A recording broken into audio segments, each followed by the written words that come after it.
Perfect. And then I'm going to turn it over to my campus partner, Trisha, with Off Campus Student Services to talk all about off campus housing and what the Office of Off Campus Student Services does in the Division of Student Affairs. We also have a team member from that office behind the scenes as well to be able to answer questions in the Q&A. So the Q&A is open if you'd like to put your questions in there. If at any time you have to step away or you need to end your call because your evening has other plans, we record this and post this to our Pitt Student Affairs YouTube channel. I think those are all of my housekeeping type notes. Trisha, I will turn it over to you. I'll also monitor the Q&A, and I will, as you mentioned, resources and links, I'll also put those in the chat for everyone to be able to see. So lots of moving pieces, but lots of great resources for you. And Trisha, the virtual stage is yours. Hi, good evening, everyone. I'm so glad you can join us tonight. I'm glad to share this information with you. As Summer said, that the webinar will be available, and also I'm going to share the slides with Summer if anyone would like copies of the slides, or you can reach out to me for copies of the slides. But we have a lot of information to go over, so we're going to get started. Again, as parents, I know you worry about your children being off campus, and I just want to let you know, if you ever want to chat or you want to reach out or you're not feeling good about something or you don't feel like your students are giving you complete answers, feel free to call me, text me, email me. Best way to get all the information will be available at the end of this presentation. And I love to talk, so reach out at any time. So now we're going to get started with the webinar. These are just some of the things we do. We want to really educate students when they're going off campus so they can have a good experience and not have to worry about landlords or things happening, or something does happening, just helping them accomplish dealing with the problem.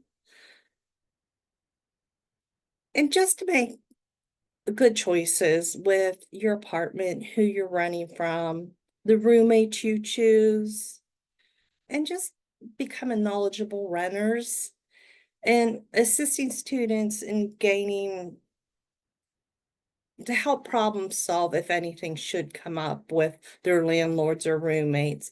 And also, we want to make students aware they are in a neighborhood where longtime residents live, and how to be a good neighbor, be active in the community, and just make sure that the terms are here or the year they're here, that they are part of the neighborhood. Okay.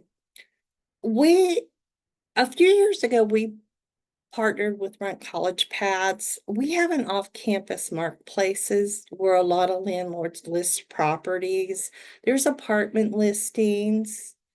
If they need to sublet or relet apartment, there's roommate postings, furniture boards, and there's a section if anyone should ever have a problem with landlord issues. Another good thing about our website, for the sublease or reletting postings or the roommate postings, they will need a Pitt password, email and password to log into that section of the website. And it's been very helpful because nowadays you have to avoid scams on websites. And we just want students to know that they have a secure place to look for those things. Okay, these are some other of the sources that a lot of the students do. Zillow, apartments.com, Facebook groups, but always be careful when you're using Facebook groups. An example that I always tell students, if you're going to be talking with anyone from Facebook groups, make sure you're talking to them through a Pitt email just to avoid any scams. Have your student get out there and network by word of mouth and talking to other students. And they need to determine what neighborhoods they're comfortable with. Walk around the neighborhoods, look for rent signs. There's also university leased apartments, and they can all be reached from our OCL website. And at the end of this slide, I can pull up our website and walk you through it if we have time.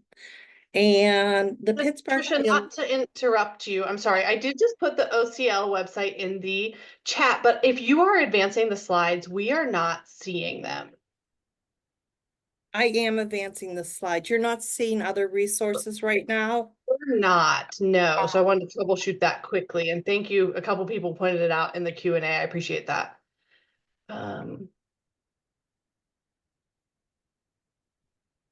Shreya, can you see if you can pull up the slides? Yeah, just 1 second. Let me try it. You might be in presenter view, Trisha, if you want to try to troubleshoot from there. Okay, sorry about the hiccup.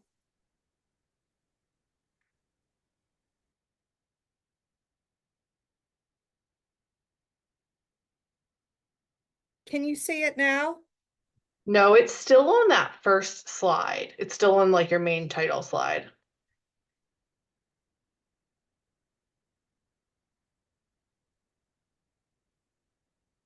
Shreya's going to try to pull them up. Okay. Excellent. We'll just give it 1 second. And there is a question in the Q&A about which we can address now since we have a moment, we have a technical break.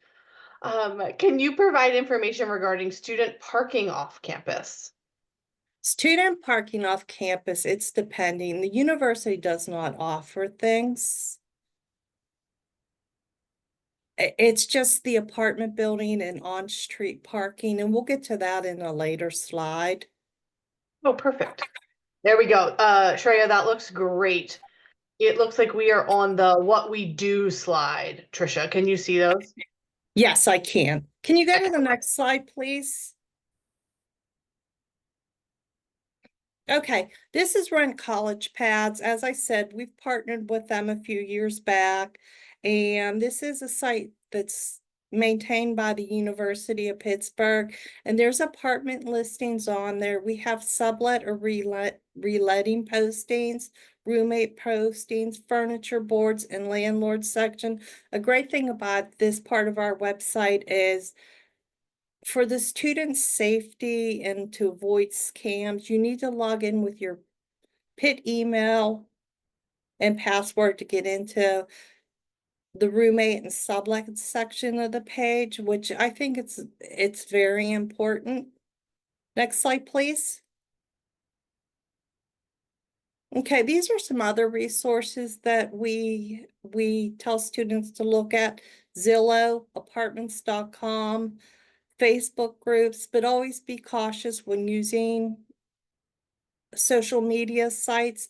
If you do come across anyone on social media sites, please advise your students to converse with them through a Pitt email because that's safe and you know they're part of the Pitt community. Another word, have the students talk around, ask other students that live off campus. Where do you live? Have you had a good experience with your landlord? A lot of students do find their apartments for word of mouth, so tell them to get out there and network. They have to decide which neighborhoods that they want to live in. Tell them to walk around neighborhoods, look for rent signs, take down numbers. There are also off-campus apartments that are university owned, that are maintained by the University of Pittsburgh, and we can pull those up later. And the Pittsburgh Theological Seminary, it's pretty far out for undergraduates, but it's a decent place to live. Next slide, please.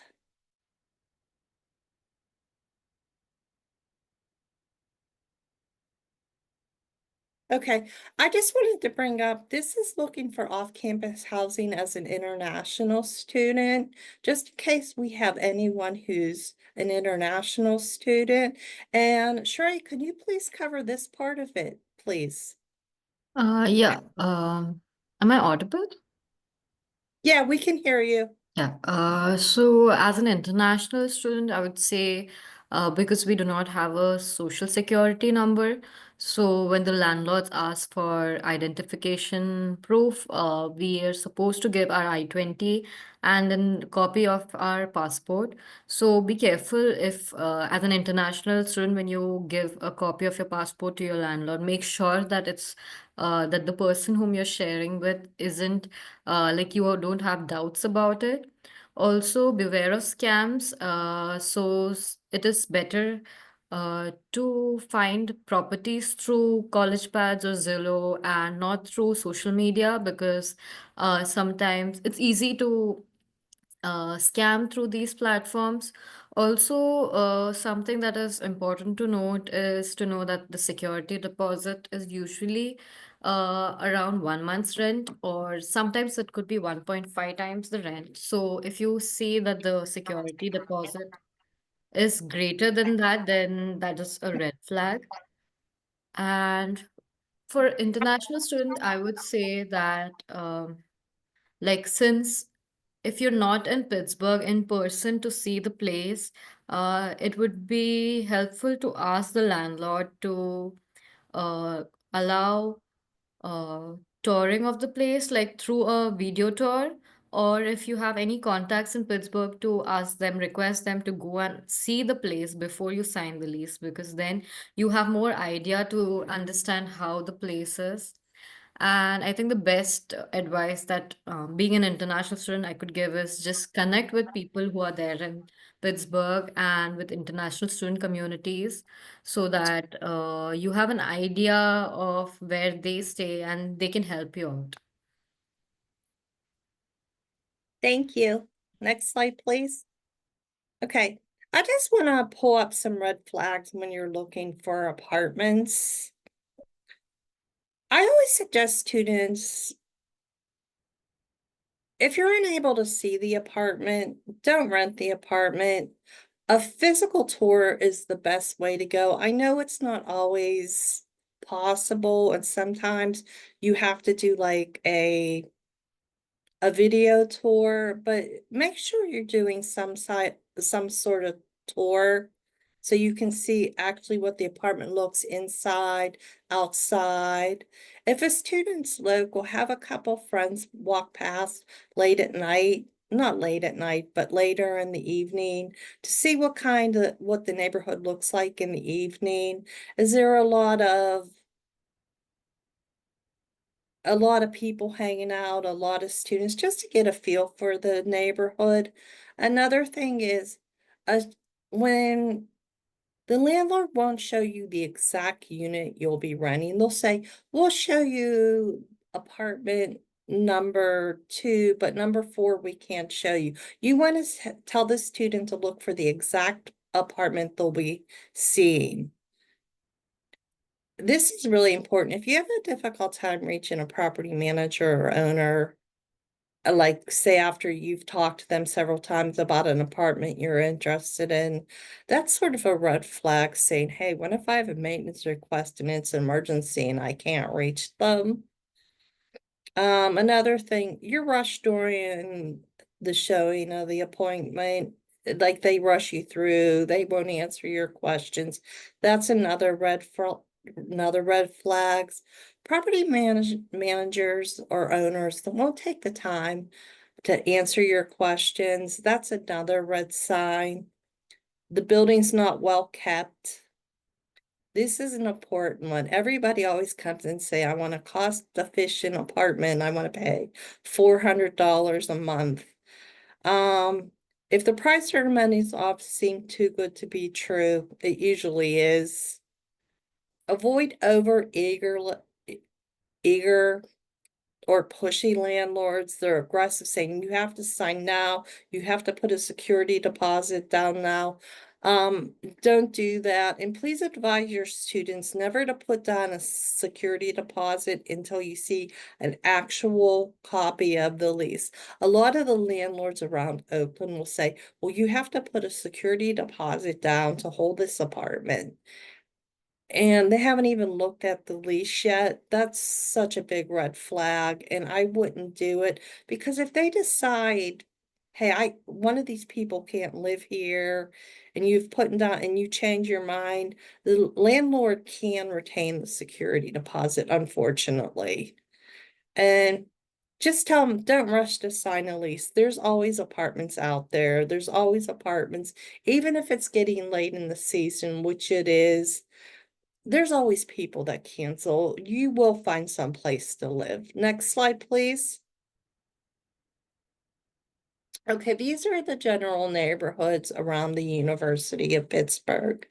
Most undergraduate students live in Central, South, North, or West Oakland, which are pretty much all within walking distance. Some of them may be a little further out where there's shuttles, but there are shuttles that run all over. The University of Pittsburgh is that little dot in the middle, so you can see how far other neighborhoods are. But if, say, they don't want to live in the typical undergraduate areas, there's so many other neighborhoods that are short bus or shuttle ride away. There's Shady Side, Squirrel Hill, Lawrenceville, Bloomfield, Friendship, Southside. Not all students want to live right by the university, but most undergrads do want to live in walking distance to the University of Pittsburgh. Next slide, please.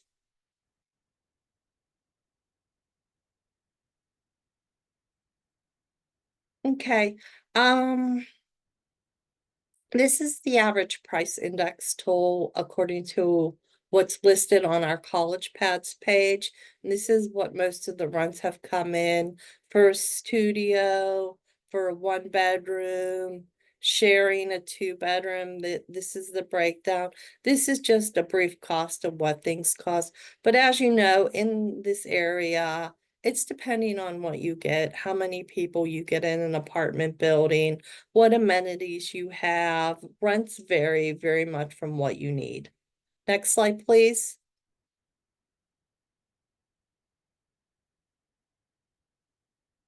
Just like choose when most undergraduate students live with roommates, just be careful and tell your student to vet their roommate, ask right questions, have plenty of time to find the right roommate. What's important to you in a living situation? Make sure they can pay their rent and share rent and utilities. I always suggest when students have a bunch of students living under one roof, that other parents get to know other parents, because usually when you're signing a lease, it's jointly and severally. What that means is you're treated as one. So it's good to sort of know these people just in case something should arise or someone's not paying the rent. Maybe a parent can reach out and talk to other parents to see what's going on. Have the student meet a person if possible, or schedule Zoom or Skype to chat. Say they find someone during the summer months and they don't have, get to know the person you're living with, because it'll make the living environment so much better. I don't have no matter how many students I have that come in here that are not getting along, and I have to really tell them, hey, you signed a lease with this person. You have to work out the problems. You just can't get out of a lease if you're not getting along. Next slide, please. Okay, transportation around the university. You have Pittsburgh Regional Transit, which is our public bus that students can ride for free. There's the Pitt shuttle service that goes all around campus. Pitt students can also ride the CMU shuttles. I just brought this slide in here so you know there's place students can get around easily. They can also rent Pogo. These are bikes, and you have so many free trips that you can use Pogo to get around campus. We have bike racks all over campus. We also have bike lockers around campus. And for the parking question, when you're renting an apartment, you want to make sure that the apartment is zoned where you can get a Pittsburgh Parking Authority permit. This is through the city of Pittsburgh. It's a residential parking permit. I think it's like $25 a year.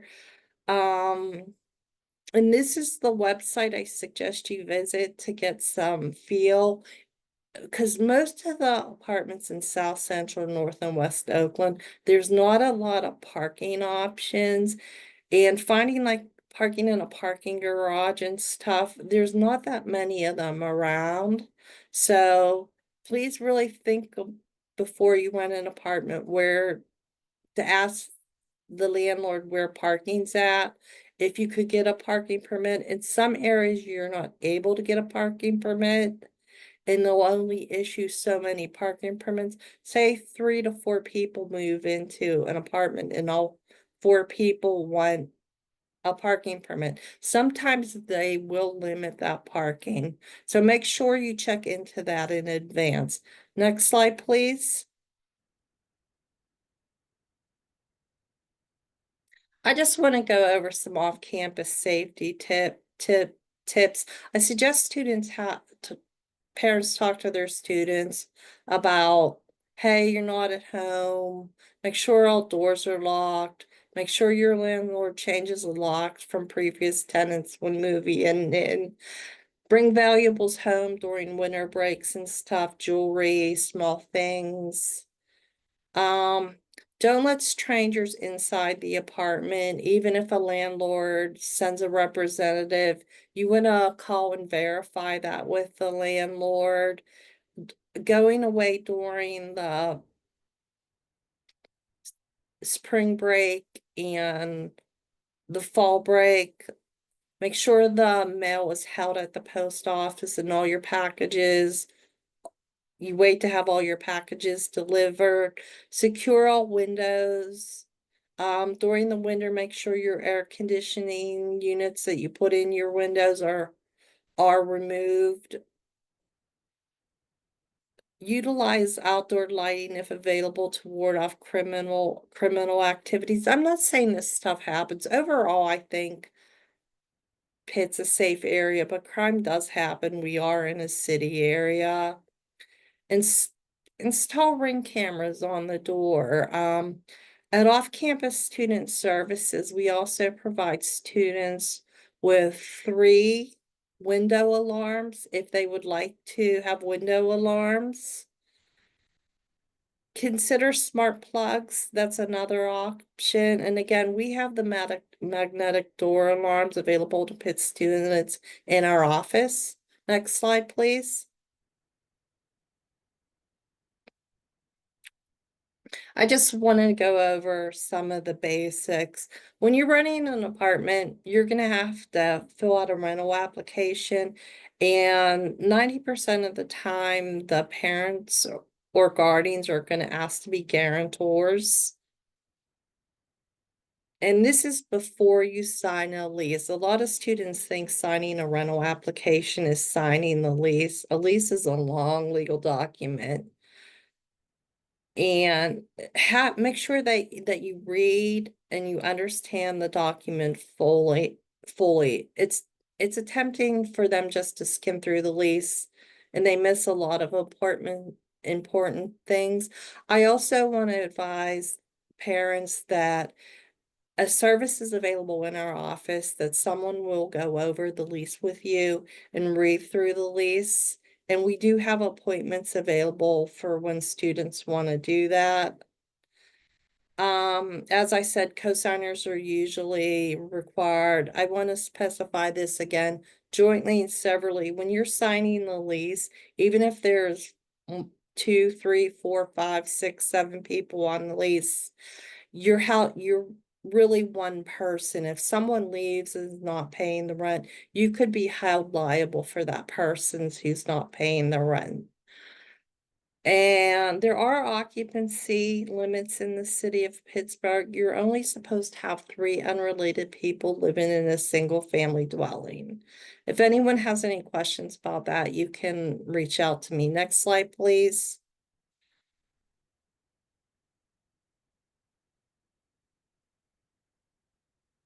These are just things that students should know when signing a lease, things.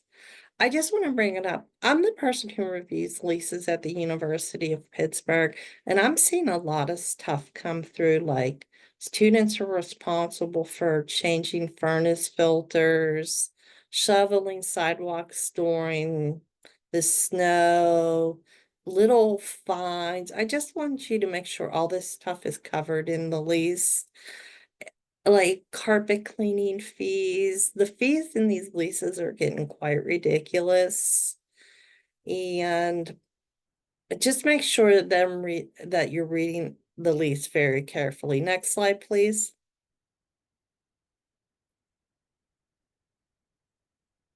Okay, these are some other helpful tips that you can go over of some of the fees and administrative fees that I was talking about before. Next slide, please. These are some other helpful tips. Make sure you're doing a move-in report when you move in. There's a limited time to get this information to the landlord, and it's usually stated in the lease. Um, when in Pennsylvania, a lot of leases have as-is clauses in it. That means you're taking the apartment as is. There's a gray area with that because there's something in Pennsylvania. It's called the warranty of habitability, that they need to provide you with running water, maintain a certain heat during the winter. So the as-is clause is something I would discuss with your landlord in detail. I wouldn't sign a lease with an as-is clause, but I'm seeing more and more leases. And as I said before, there's a very gray area when it comes to that. Extermination,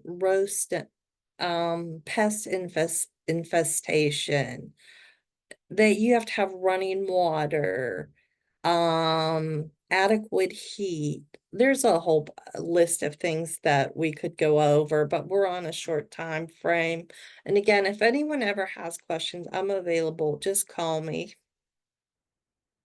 If the landlord makes you any promises in the lease, make sure that if they said we're going to give you carpet or we're going to provide you with a washer and dryer, we're going to change the locks before you move in, we're going to provide you with a parking space, make sure that is all included in the lease.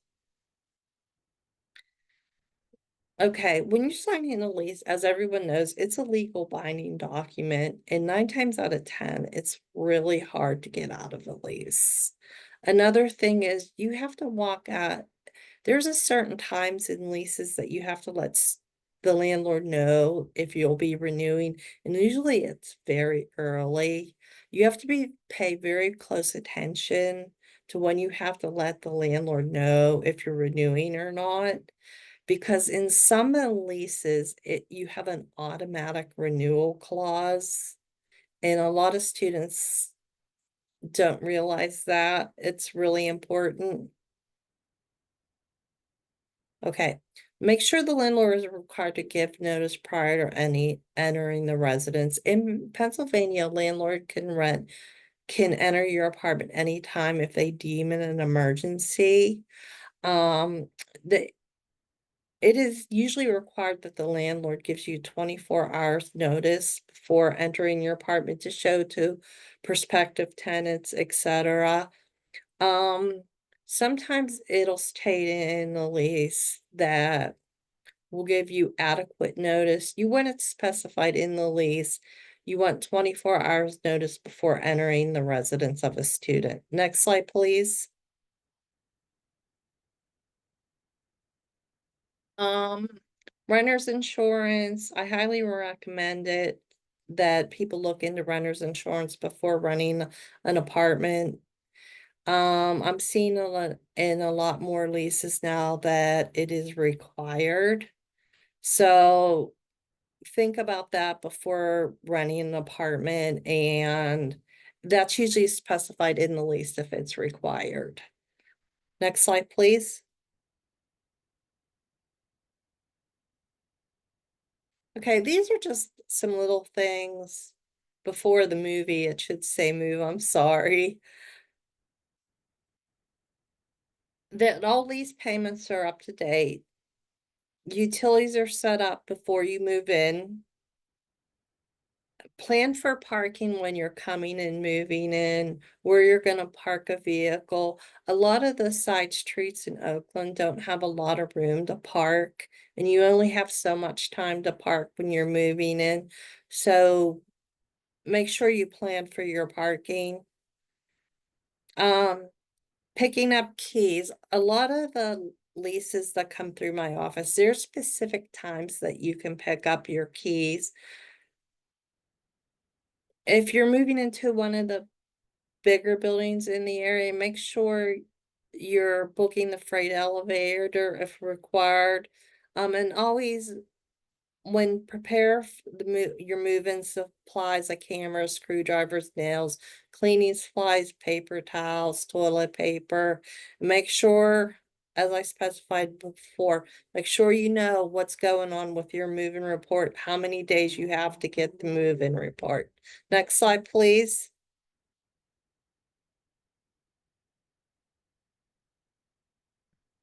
And these are some logistics of moving in. When you're moving in with a bunch of roommate, who's bringing what? Roommates should discuss this before moving in. Pots, pans, curtains, furnishings. Who's going to furnish the living room? Who's going to bring a couch? What essentials are you bringing? What can you buy while you're here? Decide where everything's gonna go in the apartment. Is there enough storage for everything? Try to get measurements before you're moving in the apartment if you're coming a far distance, so you know where to place things. When you're moving into the apartment, check the time per your lease when permitted to move in and key pickup. How will you bring your belongings? Are you hiring movers or renters, movers? Will your furniture fit into the unit? And I just wanna, after you move in, where will you park a moving truck or car when moving in? Next slide, please. And these are just some basics you can think about bringing when moving in. Next slide, please. Okay, I wanted to leave a lot of time for questions. Please ask as many questions as you'd like. That's what we're here for. Trisha, there are some questions in the Q&A. There's a couple that are in here and a couple that Shreya has already answered. So we'll just start at the top. Are the university leased apartments what the lottery was today? No, Shreya, can you pull up ocl.pitt.edu and share the screen, please? Yes, just 1 second.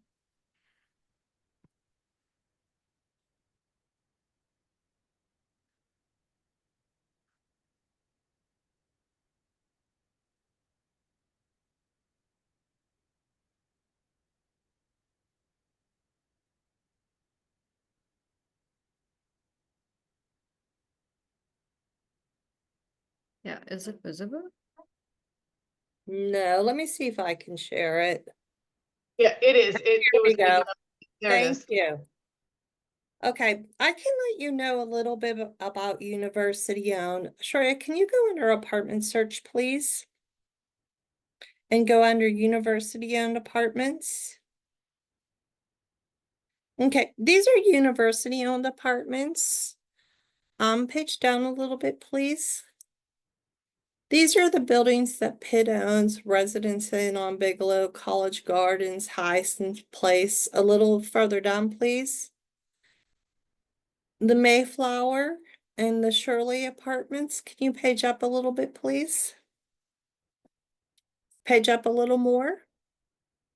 These aren't done through our apartments. You need to be added to their list, but I'm sure that they have room. For general questions, just fill out the Pitt forms and one of their helpful leasing representatives will get back to you. But if you want to add your name to the waiting list for the apartments, you can just click on that. Let's click on, if you go down a little bit to the bottom, click on the Shirley Apartments or the Mayflower Apartments. And these are close to the university. They're like a half a block past the cathedral. It gives you the outside of the building. It gives you the amenities they offer. Can you go down a little more, please? There's a virtual tour for each apartment. If you go down a little bit more, there's floor plans for each apartment and the prices. A great thing about the university-owned apartments that all utilities are included. The only drawback on some of the apartments, they don't have parking. They're in areas that aren't zoned for parking. But the residents in on Bigelow, I think the residents in on Bigelow, College Gardens, they're pretty high in place. They do have parking available in those neighborhoods. College Gardens is a little far out for undergrads, but you can go through all this information and fill out one of those forms and someone will reach out to you. Trisha, there was a follow-up question. You used the phrase be added to their list. Can you clarify what that means? What the list is, they have a prospective tenant list. It's just adding you to lists. They can, of course, they're not going to be able to always house anyone, but at this point, I still think they have availability. It's just a prospect list. It's basically a waiting list, but they get back to you as soon as they know that something's available. Thank you. We have lots of questions rolling in now. We can keep that website up or stay on the OCL website. But the next one is, what time frame do you recommend students follow? When in the school year to start looking at properties, and when in the school year should you have a lease signed? If you're looking for next fall, right now, I suggest you look now and have something signed by the end of April before you leave for the summer. In the fall, it's all over the place. I would say if you're looking for something larger, like a 3 or 4, 5, 6 bedroom, I know we have the 3 unrelated people rule in the city of Pittsburgh, and we're supposed to tell students to follow that rule, but it does happen where students rent 4, 5, and 6 bedrooms. There could be consequences, but I haven't seen too many consequences. But the only drawback with that is in Pittsburgh, rental registration is gonna be going through soon, where landlords are gonna have their properties inspected so they can rent. It's new, so it's gonna take time. So like next year, I don't think I'd really worry about it. But it is a rule, and if something would happen, if you rent like a 5, 6, 7 bedroom house, it could be the possibility that 3 people could be kicked out of that unit. It doesn't happen too often, but I just want to bring it to everyone's attention. It could happen. Thank you. Next question. What should students do if they think they're being taken advantage of by a landlord? Have them come see us and we can talk them through it. Have them make an appointment. If a parent ever has a question, they can also talk to me if they feel like their students being taken advantage of, that things aren't going the right way. I could guide them best I can. And I do have relationships with landlords in the area. If it really gets really bad, I will reach out to the landlord on behalf of the students. A lot of times they don't like talking with me, but I will reach out for for the student because I want students to have a good college experience and not having to worry about what a landlord is doing. And just don't think all landlords are bad. There are good landlords in Oakland. I don't believe every horror story that you hear. There are good landlords in Oakland. Okay, next question. Yes, if a student has a lottery number of 1,000 for on-campus housing, do they wait to see where they will be placed? Or like you said, should they go on the site and put their name in for a university-owned apartment? Their name on the list. When you put your name on the list, that is not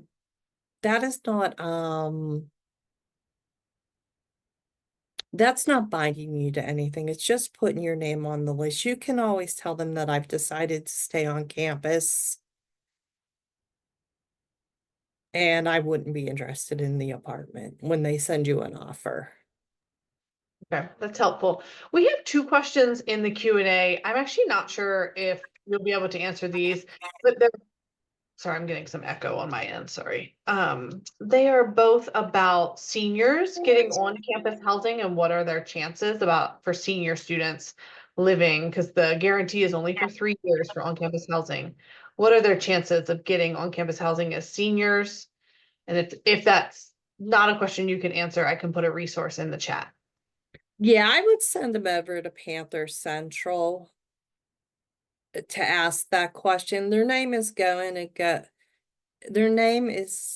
on the list, but they won't be considered first. It's the people that are coming in with a 3-year guarantee and students who are sophomore and juniors that they'll consider first. But I have seen seniors get into the dorms, but they can't say, I want to live in the most common ones, Bouquet Gardens. It will only be where they have room open. Thank you. Here's a question again, it's sort of about the housing guarantee. If you moved off campus for a year and then want to move back on campus for your 3rd year, can you do that? How does that work? Okay, when you come in as a freshman, you have a 3-year guarantee. That 3-year guarantee is 3 consecutive years. Say you live in your freshman year, you go off on your sophomore year, and you decided you don't like living off campus, you want to come back in the dorms. Unfortunately, you lose your guarantee once you move off campus, and you'll just be placed on their wait list of what they have available, and you can't pick and choose where you want to live.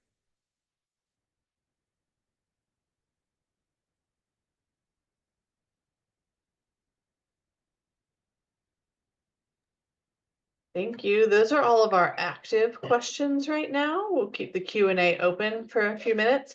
Is there anything else on the OCL website you'd like to highlight, Trisha? Yeah, if you don't mind going into the college patch section.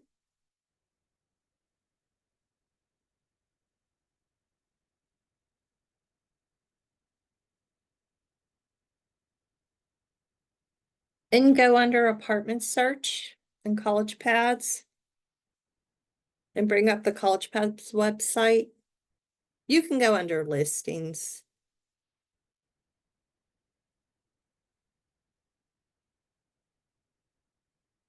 Okay, I just wanted to bring attention that you can search this website where properties are available and you can contact the landlords directly. Can you page down a little bit to show some of the listings?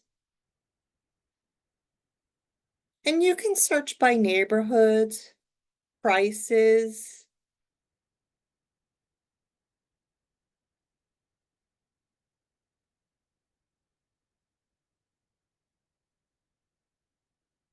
And there are availabilities out there. So if people are looking for off campus, there's still stuff available.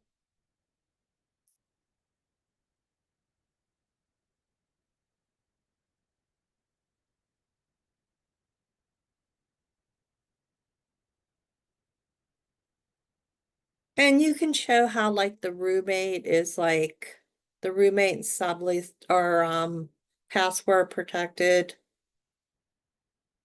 These sections of our website are password protected if someone would possibly be looking for a roommate.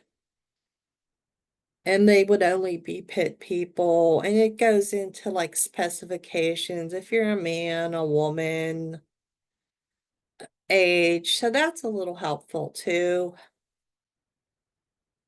And they also have runner's education on there where they give like a lot of info about renting, exploring off key points. These are just some really great videos to watch. What to consider before choosing a roommate.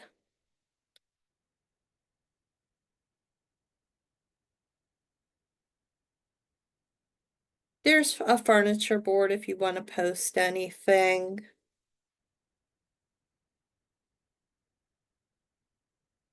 If you have a complaint about a landlord, they can fill this out and the complaint will come back to us at Off-Campus Student Services and we can look into it more. In the complaint form, if it becomes problematic, we will remove them from our website and they'll never be able to post again. And if you go back to the home page, we have other helpful information.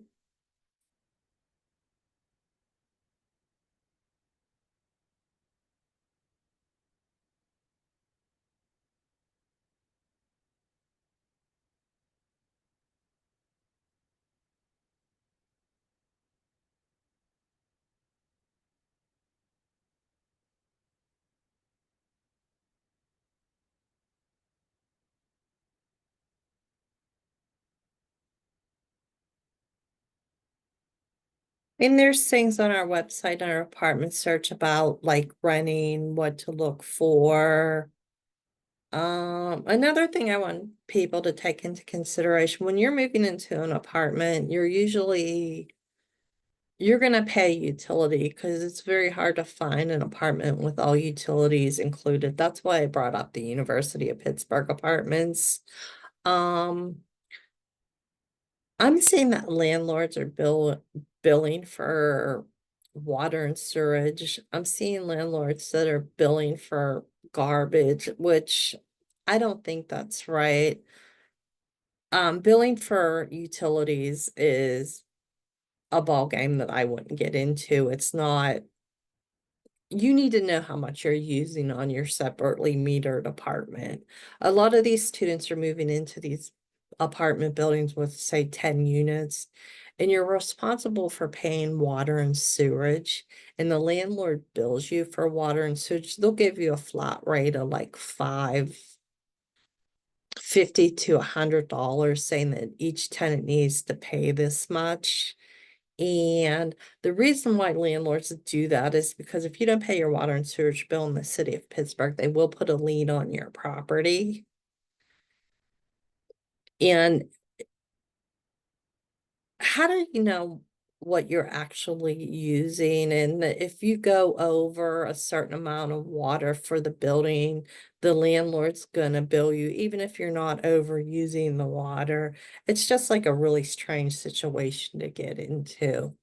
And again, if students ever have problems or have questions about leases, our office is very active with students. We even do stuff out in the Oakland community. We have ambassadors out in the neighborhood who hold community events. So we're really involved in the neighborhoods. And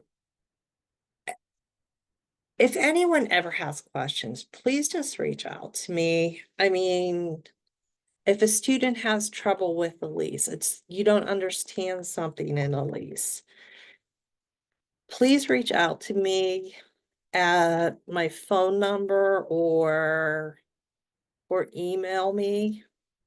I also have a section on our website where you can set up an appointment if you want to have a chat. Can you pull that section up? Please contact us. Can you see it now? Um, there should, if you page up, it should take you to my calendar. Okay, Page down a little bit. okay, this one? Yeah, you can schedule an appointment with me through my calendar. It can be through Teams, it can be through Zoom, it can be a phone call, and they're half hour sessions. If you want to make more than one session, you can make two sessions right in a row. The only thing that I'm asking, if you do need a lease reviewed or looked over, I really take my time to read them so I'm not missing anything. I'm not a lawyer, but I know what to look out for in a lease because I've been reading them for so long. I really like to thoroughly read over the lease so I know what to tell students. And if I don't understand something in the lease, I have people that I can reach out to tell me if this is a legal clause or not.